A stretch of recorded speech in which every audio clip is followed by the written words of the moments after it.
You're listening to the Family Discipleship Podcast, a podcast of Training the Church.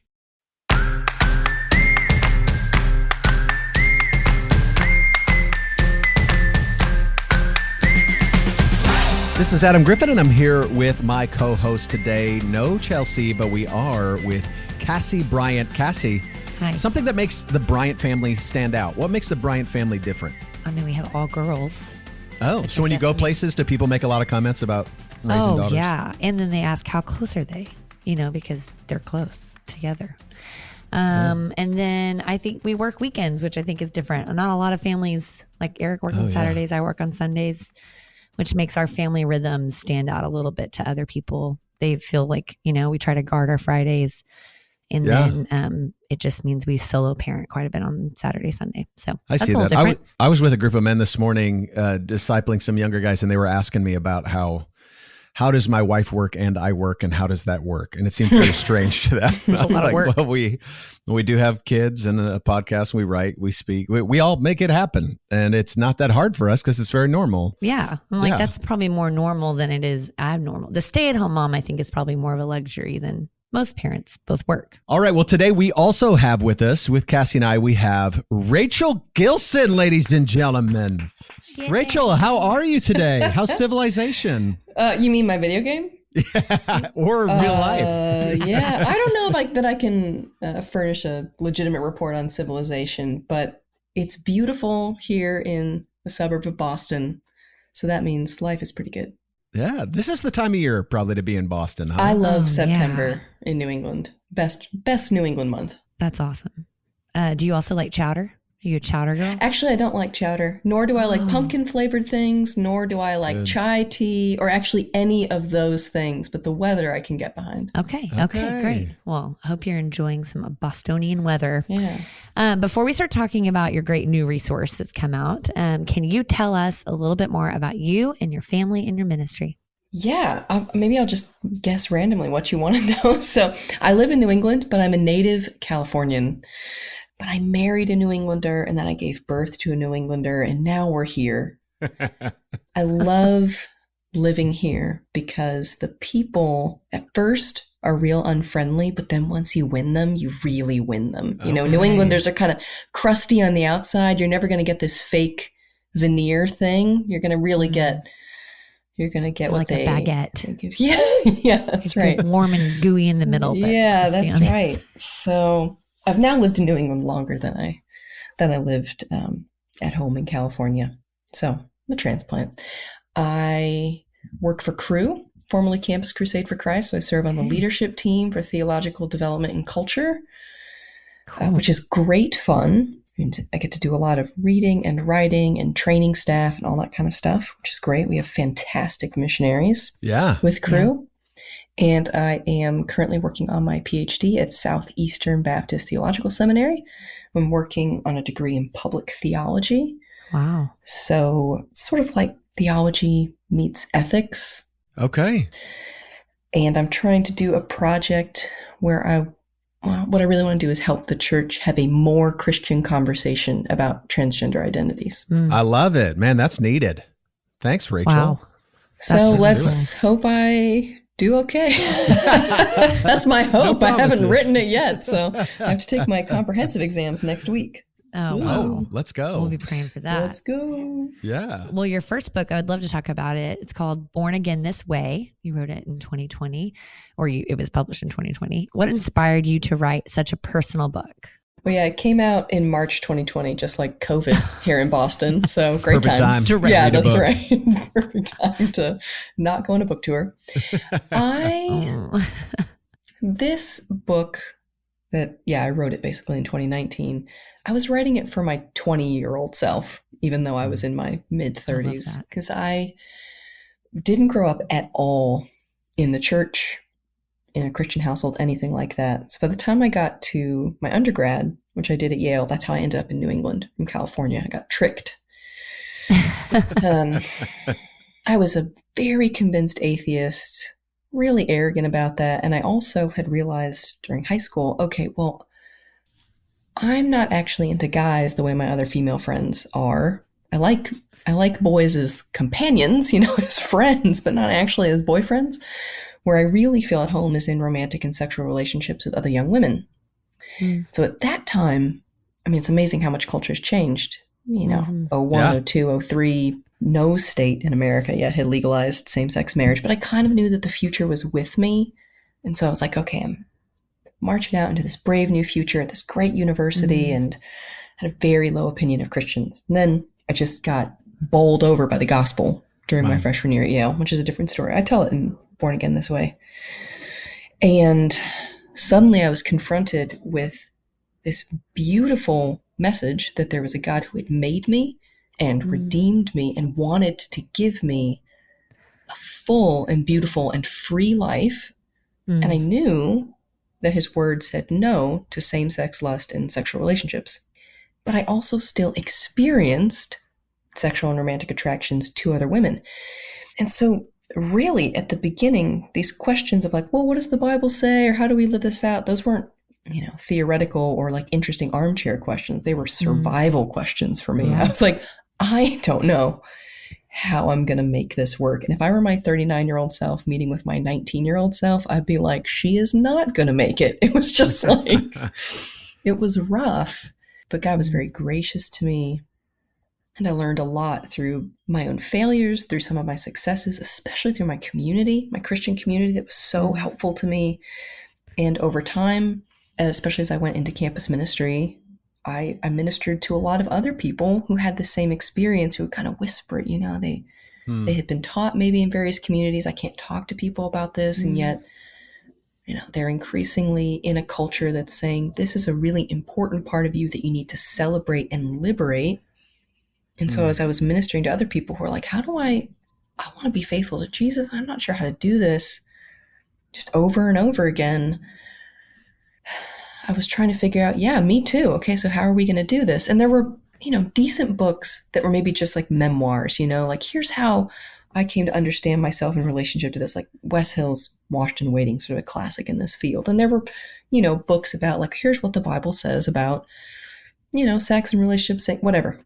There wasn't really much of a space on the bookshelf for practical theology. So I might say, if you're thinking about the topic of prayer, you could have a book that says theologically, like, here's what the Bible says prayer is, right? Right. And you might have a memoir of a great saint from the past who was an amazing, you know, warrior of prayer. But there's also practical theology of like, how do we pray? Yeah. How do I pray? And we just don't have a lot of practical theology of like, okay, I do believe that the Bible affirms marriage for a man and a woman, and that singleness is also a valid vocation. I also experience same-sex attraction, or maybe I'm trying to walk with someone who does. So how do I do this well? That was my impetus for writing the book. It's like, okay, I feel like I have something to offer my past self and other folks. And one of the most encouraging things actually was after releasing that book, I got a lot of emails from strangers who sort of self-identify as old straight guys, who would say like, oh, I got this book because I'm in ministry, blah, blah, blah. And they say, it actually really helped me with my own sexuality. Wow. I was like, oh, that's really great. That's awesome. That's great. Speaking of old straight guys, let me ask you a question. Oh my goodness, great segue. Okay, so you've got a new book, Parenting Without Panic in an LGBT-Affirming World. I love the book. It's so wonderfully like clear, and in some ways you would even say concise, although I wouldn't say it's not a brochure, but it is like so accessibly readable. And you start with a story about kids being exposed to another family's same-sex relationship at school. Like that's part of the introduction. And this is something, it's an experience I've heard so many parents relate. Like they have kind of a plan in their head how they'll address this, and then their kid is at school and it's like, okay, I guess today's the day we're going to address it, or we got to figure it out. Yeah. What you say is, as a follower of Jesus, what I want most for my daughter is for her to follow Jesus too. I want her to see him, what he says is good, true, and beautiful, including what he says about our bodies, sex, relationships. But what Jesus says about these topics is out of step with what much of the world now says. I knew I needed to prepare her, but kindergarten seemed impossibly early to start. And then you talk about kind of facing both fear and shame. Yeah. Can you walk us through, why do you think situations like this cause so much fear for parents? I know you talk personally in the book about why you as the expert would be like, shouldn't I be the most ready? But it's just embarrassing. You're like, I'm studying this. I talk about it and write about it. And then I'm like, oh no, but what if I don't know what to do? So vulnerable. Yeah. So that was the shame part for me of saying, like, I, of all people, given the story that God's given me and the professional opportunities God's given me, I should be ready. And yet even I feel like, oh, like, what if I mess something up? What if I don't know how to prepare her? What if I, et cetera, et cetera. So there was some shame around that for me. But I think the fear comes from a lot of places. There's fear for parents because we know that what the world says is really attractive. So we can be afraid that our children will end up loving that vision of the world more than they love God's vision. We can be afraid because we don't know how our kids will repeat what we've taught them, because they're not exactly like perfect mouthpieces for us. I don't know that anyone would choose a 5-year-old to be like a diplomat to a sensitive country, we can be, I think I've experienced parents being afraid that they will give their children the wrong message. There's a lot of people in my community who they want to be people who are salt and light in the world. They want to be that aroma of life. So they don't want to teach their children things that are unhelpful about their neighbors. And it's hard to know, how do I disentangle the fact that my neighbors have a different code of ethics, but I'm not trying to say my neighbors are all bad. That's really complex to talk about with sort of anyone, let alone children. I think there's fear that our kids will be bullied or excluded. We just don't like that. I mean, what parent enjoys that?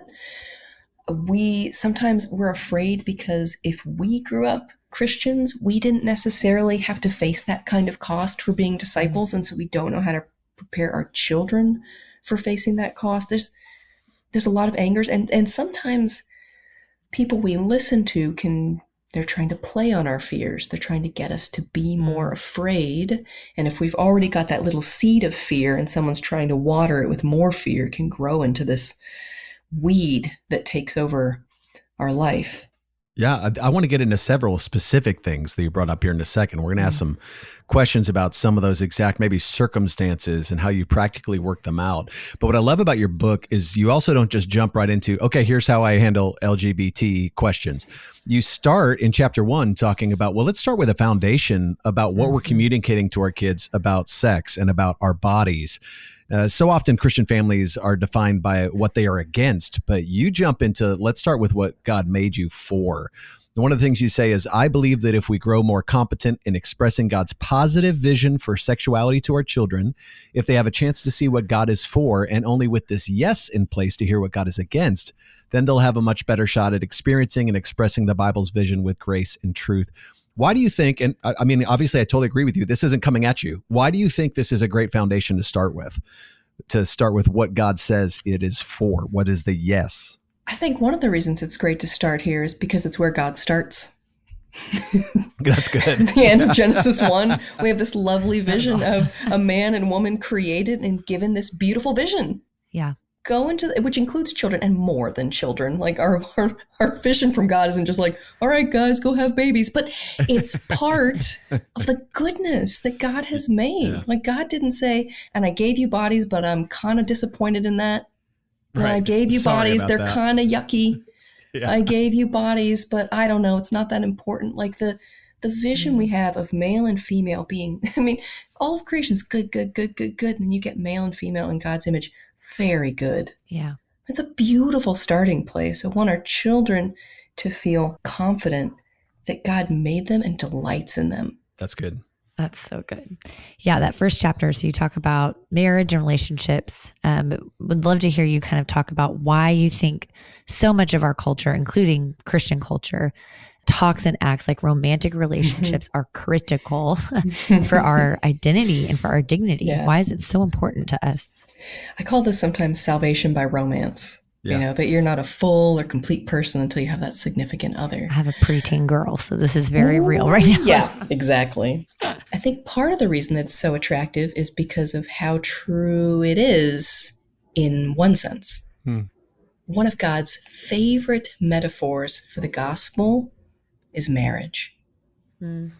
Over and over again, that picture of God's relationship with his people is said, hey, a man's relationship with his wife, and that faithful, fruitful, joyful union, that love across difference, is one of his favorite pictures for the gospel.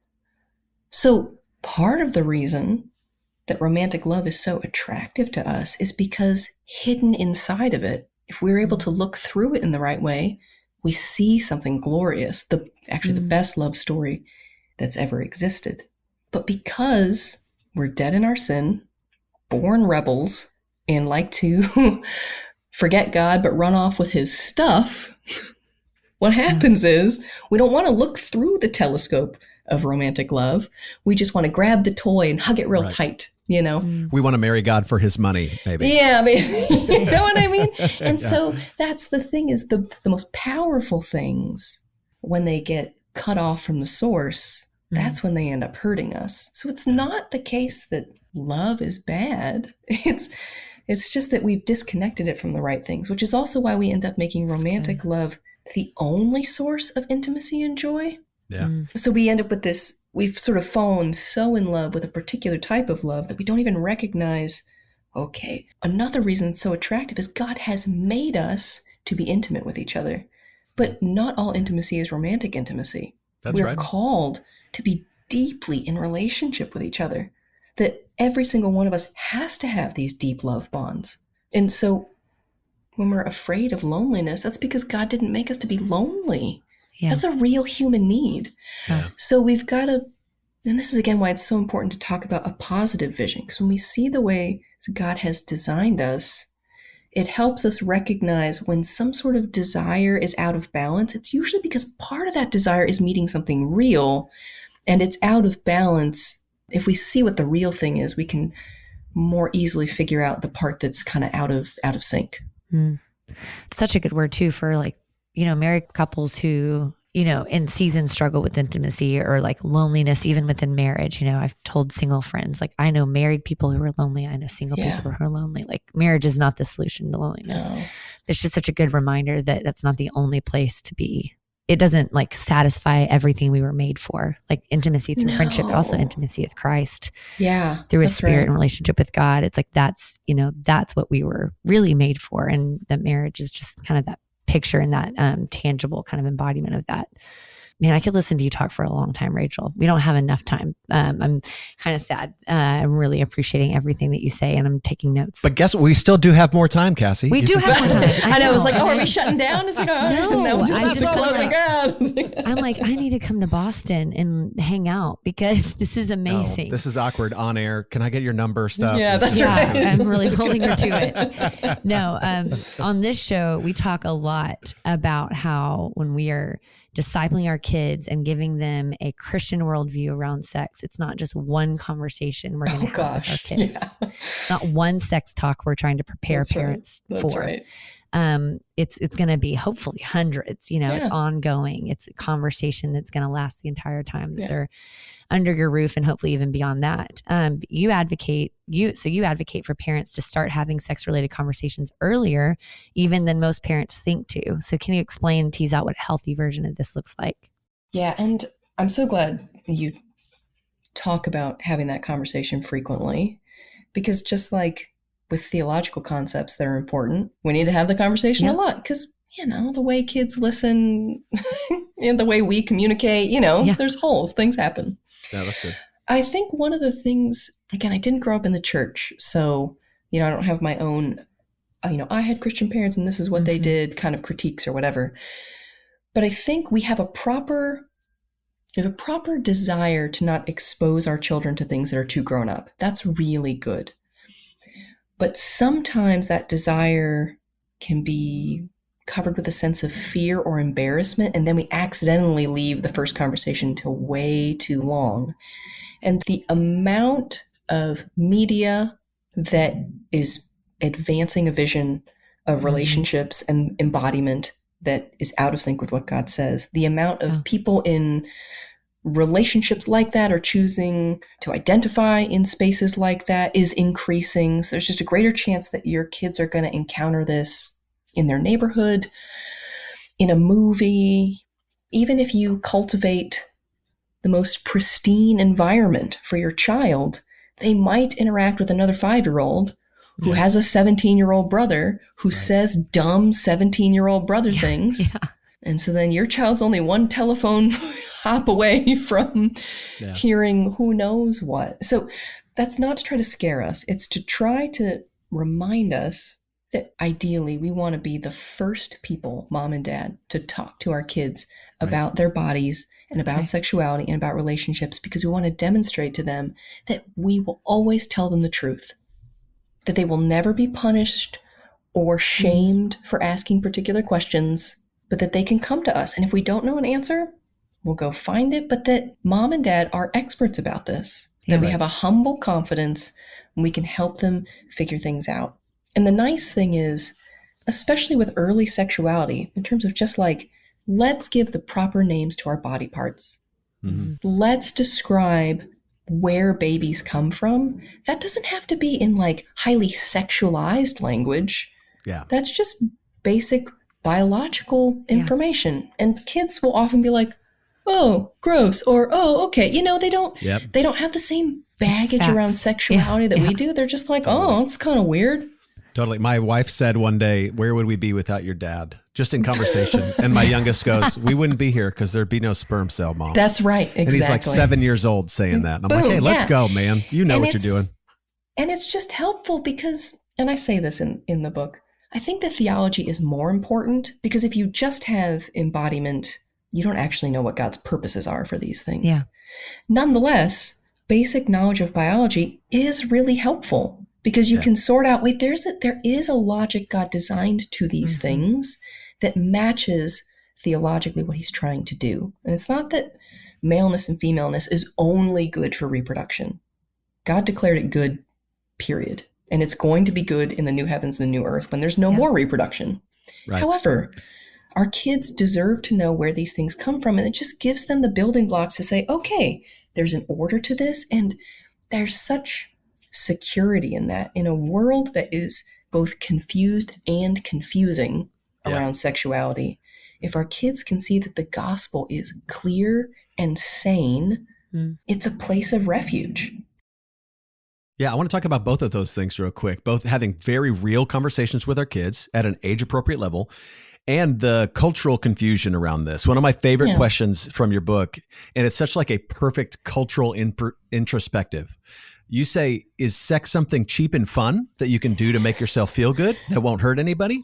Or is it something super serious, meaningful, powerful, so much so that you have to make sure to engage in it in order to be a real grown-up? Or is it neither? Is it both? Is it both of those things? You just point out this kind of like cultural, I don't know, confusion, hypocrisy maybe in some circumstances. Can you talk about maybe how we can't keep our kids from hearing these confusing messages? So why does that make family discipleship, leading our families? Why does it make establishing a safe relationship with our kids so important to say, hey, come and talk to me about it? Because there's so many conflicting messages out there. Yeah. And this is, I sound a little like a broken record, but this is again why we have the positive conversation first. Like we just, in the regular dive talking to our kids, like, here's what healthy singleness points to. It's a picture of the gospel. Here's what healthy marriage points to. It's a picture of the gospel. Here's like, talk about those things. So when you encounter a piece of media or a situation in your community that's partially right, but a little bit off, you can be like, okay, if you've got an older kid, you can actually say like, okay, what do you think about this song? Let's say, this song is really catchy and is kind of attractive in its message. Why do you think that is? And what do you suspect might be slightly off? With like a 10, 12, 13, like that can be interesting and fun. And for little kids, you can just point it out. Like, hey, part of the reason why we really like this movie, right, is because remember, it ties into that pretty picture. But, you know, we might also caution against certain things we see in there. So we're just introducing the fact that none of the cultural products around us are neutral. if our children are watching us say, hey, everything around me, especially in this culture, is trying to sell me something, I need to be asking, is this something God wants me to buy? And this is true not just around sexuality, but if you think about 3 of the biggest categories that God talks about, like if you're growing in holiness, you're going to see growth in these areas: sexuality, finance, and your words. So I didn't write my book to talk about finance and our words, right? But if we're constantly talking with our kids about like, hey, how does the world say we should be using our money? How's that different for us? How does the world say we should be using our language? How's that different? Like, we just get used to thinking for ourselves, actually interrogating the world and teaching our kids to ask those kinds of questions. Yeah, that's really good. And they might be like, oh, Mom, stop it. But Listen, my girls will like pick a tape. We play like car jukebox, and they get to pick a song, and they're going to pick a Taylor Swift song. Oh, like, yeah. Of they course. know what's coming after, like, oh, what was she saying there about that? Right. And they're like, Mom, stop it. but I want them to never forget it. That's right. But they hang on to it. They hang on to that stuff. They do. Absolutely. It's true. At the end of each chapter, which, by the way, the book, I love that it's 100 pages. It's so accessible for a parent. That's so smart, because it can be overwhelming. Totally. Well, and this is why I recorded the audio version too, because let's be honest, most of us, if you've got little kids, you're like, I can't even read a paragraph, let alone read a book. So, I would love to hand a parent "Love Thy Body" by Nancy Pearcey. But sure, it's like, but there's just things that aren't happening. Yeah, and I'm really appreciative of how accessible this is. So sorry, I'll get off that soapbox. At the end of each chapter, you have practices and principles, and I think that's so helpful. How are you hoping that helps parents? Well, this was actually my editor's idea, the great Rachel Jones at the Good Book Company. She's amazing. She was like, listen, we need to put something at the end of these chapters because parents are busy and frazzled. And I was like, you know what? That's absolutely right. So I had to spend some time thinking, okay, it helped me because I was like, I need to boil down what are the main messages here and how can I start to put it into practice? And I imagine, I'm just one mom with one kid in one particular neighborhood. So part of why I put it out there was say, like, here's some of the ideas I'm thinking of, but I really want people to reflect, well, with my particular children in my particular community, what are some of the ways we can be living this message out? Because there's going to be different needs in rural Arkansas than in downtown London. Yeah. And so I think part of it is just, I wanted to give people some ideas to build a foundation on. Because we're at the front end of answering these questions. Yeah. Like, we really just are. We're kind of building the plane as we're flying it. And so I'm saying, okay, here's what I have to offer.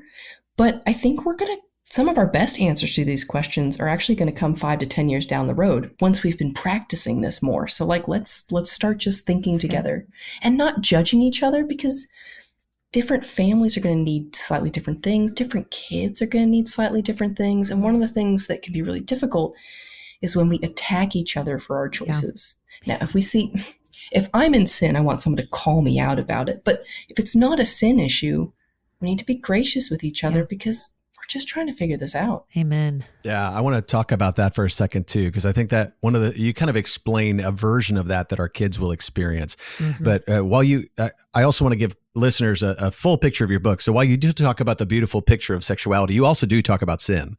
Oh yeah, very clearly. You're regularly talking. As a pastor, I talk to people all the time about how we all have sexual desires that need to be surrendered to Christ. That's right. It's not like a unique population. It's not a small group of people. All of us have to take our attractions and say what honors the Lord and what does not. I mean, have you ever met straight people? It's like, even if no one had ever experienced attraction to someone of the same sex, people would need the grace and forgiveness of Christ. Yes. That's good. But that's the quote that's going on Instagram. Have you ever met perfect. straight people? Yeah. That'll be perfect. Great. Perfect. That's the soundbite. So you talk about our theology of sin. And one of the things that kids find really easy, which I love, it's specific. We're trying to equip parents in this book, And kids will take some of our theology here and they split up people into two groups. Okay, so mommy, are there bad people and good people? Good people believe what we believe, practice what we practice. Bad people don't believe what we believe, and bad people have desires we don't have. Yeah, that's right. And you talk a little bit about that. How do we keep that from happening with our kids? And it makes sense, right? Because when you're young, you're just trying to get basic categories, sort things out. You know, you watch a movie and it's goodies and baddies, you know, and it's like, okay, so the thing about humanity is we were all created in God's image. Yeah. Which means we all deserve respect and kindness. And Jesus came for each of us. But the reality is each of us was born into rebellion and sin. We're naturally enemies of God.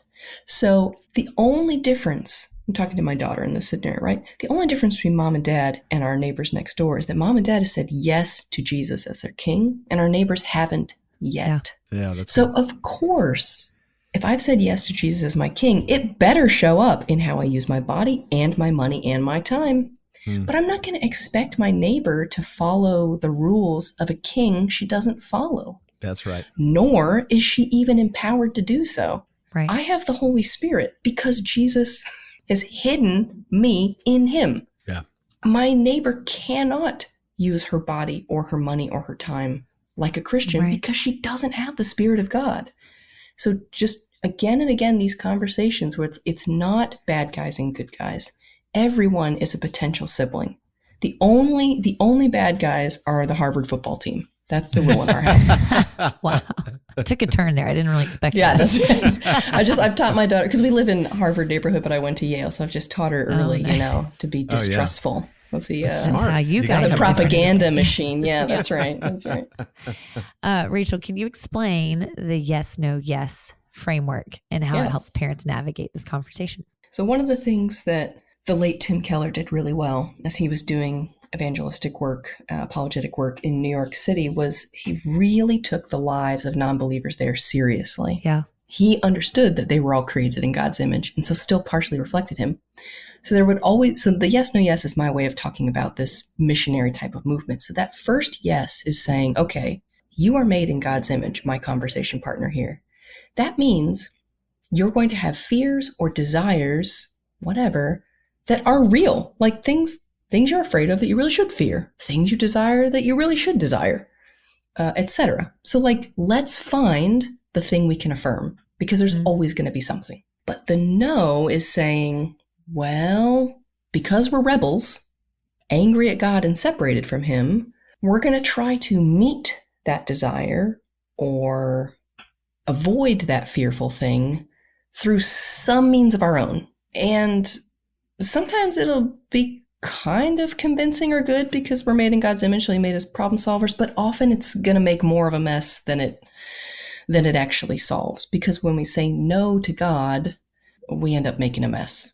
We make idols, we hurt each other, we hurt ourselves, etc. So for example, we might say, just to use for an example from earlier, yes, we need intimate relationships with other human beings. That's a yes, yeah, we need that. No, romance is not the only form that this needs to take. And so if you think of that, you're going to devalue friendship, or you're going to put yourself into really harmful situations to try to get romantic relationships. You think about sometimes what young men and young women do just to get a boyfriend or a girlfriend, et cetera, and hookup culture and all these things. And no, it destroys yourself and other people. So there's a second yes, where Jesus comes in and says, hey, I've got the answer here. I've got your access to forgiveness. I've got access to the fullness of life you were created for because I made you and I know you, and I can actually bring that healing and transformation. And so you have been seeking intimacy in all these places and really lighting your life on fire, maybe. But if you come to me, I can teach you what true intimacy is and introduce you to brothers and sisters and heal you from the inside, etc. So we're trying to teach ourselves and teach our kids to not only say no to things not only say yes to things, but to really have the mind of Christ in a sense. He drew so near to people that sinners longed to be with him. but he never condoned sin. That's right. You know, there was this, I'm not going to remember the quote, but Leslie Newbegin talked about that Christ's radical identification with sinners was that he came on the cross. Like, he came to be united with us like that. But his repudiation of idolatry was that he was on the cross. Like, this is evil. Like, death is the only way to cover over this sin, right? And so that movement of drawing near to our neighbor, even being willing to die for our neighbor. And that's what fear keeps us from doing. Fear makes us isolate or attack. And neither of those movements are what Christ calls us to in the Gospels. Yeah. That's good. Yeah, I want to take a slight turn here, because one of the things the title made me think of, and I think this is probably a whole nother episode, honestly. The title, which is as long as the book. The 100-word, 100-page. Yeah, that's right. Okay, so for the family who maybe saw the title and think, oh, will this help me? Because I think my son or my daughter is about to come out, or just has come out as gay to me. And I'm in an LGBT-affirming world. And now that parent is panicking. Yeah. What wisdom do you have to offer a family whose child is going, hey, I'm transgender, I'm gay? Yeah. Or what would you say in that circumstance? And this, honestly, this could and should be its own book. Yeah. Because we have to say, the main thrust of this book is just talking to your little kids, helping them understand God's vision in this type of world. But yes, some of our kids, for a variety of reasons, are going to ask or even answer like, oh, this is actually personal for me in a particular way. That's right. And it's like, I wish I could offer you some sort of like little tree. Like, if they say yes, then go here. And if they no, you know, it's like, but it's always going to be so real. Nuanced. Because it's, but if your child discloses to you in any way, you know, like maybe they say it and run away, or they ask, you know, like the most important thing we can do is thank them for telling us. Because from talking to a lot of people who grew up going to church, who knew that their parents loved them, they often kept inside, sometimes for over a decade. They were questioning alone. Because there was just this fear, like, well, I know my mom and dad love me, but maybe if they found out this thing, they would stop. That's terrifying, let alone the questions of like, maybe God won't love me. So sometimes, given our personality type, if our child discloses something like this, we might feel like the first thing I need to do is say all the things the Bible says. And the beautiful thing is, if you've been having these conversations for a long time, your kid already knows what the Bible says and that you agree with it. What your child doesn't know is, do you love them? Right. Despite this disclosure. Yeah. You don't need to say anything about what the Bible's talking about in that first couple conversations, right? You just need to be like, thank you. I love you. Yeah. Give them a hug and be like, whatever you need. Like, I want to talk to you. I want to support you. But let's just figure this out. So like for a child who says like, oh, I think I'm attracted, you know, I'm a boy. I think I'm attracted to other boys. I'm a girl. I think I'm attracted to other girls. We have to be able to hear this and realize, okay, this isn't the end of any particular story. That's good. Yeah. This just isn't the end of a story. So your child, they might really experience these attractions. They might just be confused. It might just be a period of puberty and like, I don't know. And then later they're like, okay, maybe that's not really it. But some of them might be like, okay, so this is an enduring thing that's going on.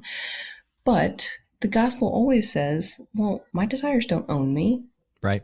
And so your child experiencing these things has nothing to do with whether or not they're going to say yes to Jesus. That's true. If they come to you and they say, I don't want to follow Jesus and I'm identifying as gay, well, then you've actually got a totally different conversation on your hands, which is that, right? Okay, like what I need to focus on is living the gospel to my children and communicating that. Yeah. In my own heart, Rachel, I've so many times had that sense of panic of like, how will I respond if that happens with my kids? Yep. And maybe similar to what you described in the introduction, where you're like, I advise people all the time, and then it comes home and you're like, oh, what would I do? And, you know, if one of my kids told me that, I feel like I'd have trouble remembering. I have so many friends who faithfully follow Jesus, who are same-sex attracted. And I'm like, and I could hope that they would likewise be this great bastion of truth Yeah. like you have been, Rachel. You're writing resources to help people. And yet there's almost this kind of panicked, oh no, hit the ejection button. I can't handle this. That's in there in me as well. Oh, so I totally. appreciate what you're Yeah. saying about like this hopelessness is not the truth of the gospel. You know, I don't hear this and go, well, now it's over. Now it's done. And sometimes that's because we maybe had a particular vision of our child's future that, well, we don't get to write our kids' future, you know? Yep. So I think there's space, like, if you are having hard feelings when that happens, that's okay. Your feelings are valid, but just protect your child from them. That's good. Talk to someone who loves Jesus and loves you, and because they're dealing with their own things. But also just recognizing, this is the beginning of a conversation and a beginning of a journey, not the end of it.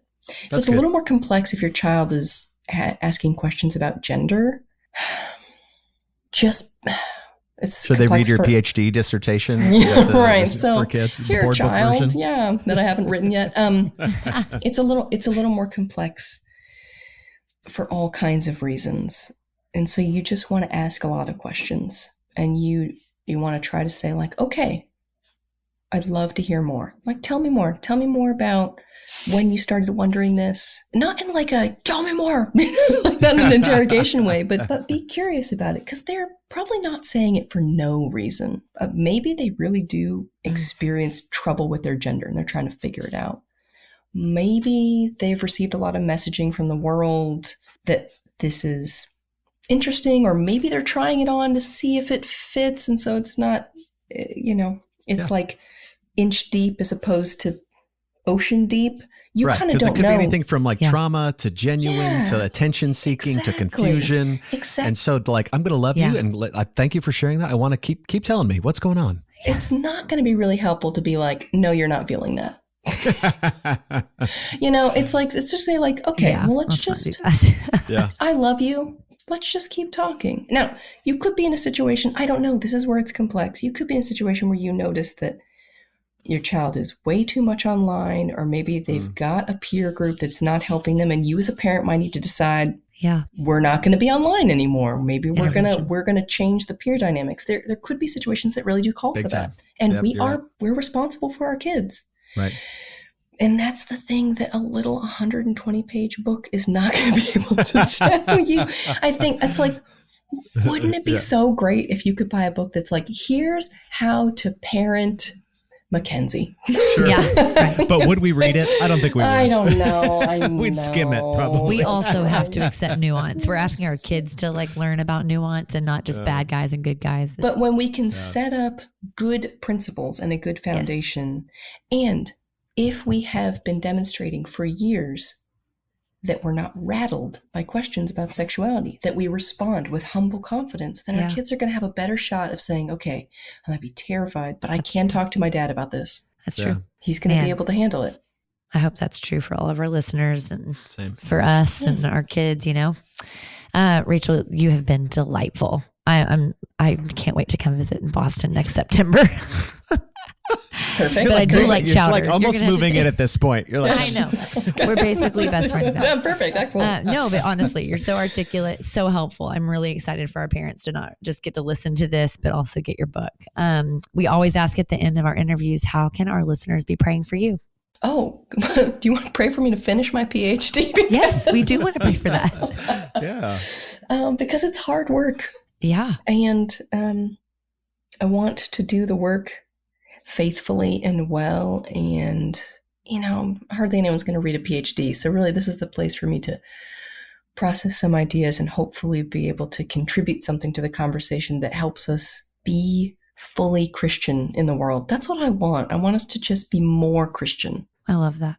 We will. Yeah, I love that too. I'm grateful for that. I'm glad you're doing the work, and I hope it blesses you as much as I'm sure it'll bless the church to put books like this out there, to put things like that there. I know that because of the nature of the work you're doing, people invalidate not only your ideas, but want to attempt to invalidate you. And so, Rachel, I just don't go on social media, so there we go. Just stay away from it. Yeah, I know it. People are like, where can we find you? And I'm like, my porch? Like, I don't know. So we can't use that soundbite. Yeah. And even then, the Harvard people are probably throwing things at you. Yeah, that's true. They stopped. Yeah. You lost some listeners there. Well, I just wanted to say thank you, Rachel. I'm grateful not only for this interview, but for the work you're doing. And I hope you do finish the PhD, finish the next book, keep resourcing people, but also just that you would have that thick skin and that tender heart that it takes to keep addressing this issue in a way that's going to bless people and protect you from undue criticism. So thank you, Rachel. Well, thanks. Well, thanks for listening, friends. If you think it's as important as we do to disciple our families, please help us out by giving us a great review wherever you listen to podcasts. You can visit one of our sponsors or share this episode with one of your friends. If you want to keep up with us or join the conversation, you can find us at familydiscipleship.com, or you can follow the Family Discipleship Podcast on Instagram and Facebook. We love you, listeners. We'll be back next week with another new episode. We'll see you then. Actually, next week, listeners, episode 100 next week. Whoa. So this was 99 with Rachel. Next week, 100. We'll see you then.